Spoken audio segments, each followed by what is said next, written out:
এক বিশাল বড় হাতি আমাদের এলাকায় ঢুকেছে।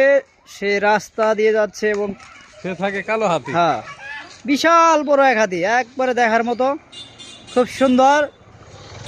হ্যাঁ, অস্থির অস্থির একদম, একদম হাই দেন।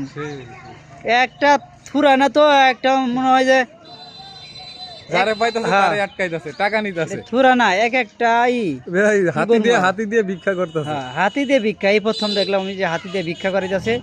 এটা মোটেও ঠিক না, কখন বন্য প্রাণী কখন মন খারাপ করে ফেলা যায়, ঠিক নাই। হ্যাঁ, এটা আসলে ঠিক না, এভাবে কালেকশন করাটা মোটেও ঠিক না, আমরা পছন্দ করি না।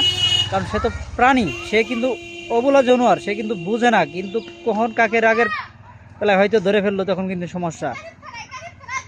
হাতি কথা মানুষের শুনে সেটা ঠিক আছে, কিন্তু যে আদর করে তাকে মানে অস্থির লং ভিডিও হয়ে গেছে সুন্দর। এভাবে ভিক্ষা করাটা মোটেও ঠিক না, যেহেতু সে খেতে পারে না, টাকা নেই ঠিকই কিন্তু খেতে পারে না, টাকা সংগ্রহ করে ঠিকই কিন্তু সে নিতে পারে না। হ্যাঁ, এভাবে রাস্তার মধ্যে অ্যাটাক করে টাকা নেওয়াটা আমি মোটেও পছন্দ করি না। এই যে দেখেন একটা হোন্ডা, সেই হোন্ডা লাগে আটকাইছে রাস্তার মধ্যে, ব্লক করে টাকা নিচ্ছে। এটা কিন্তু একদম অ্যাটাক করে টাকা নেওয়া, এটা মোটেও আমি পছন্দ করি না, আমি এটার পক্ষে নাই।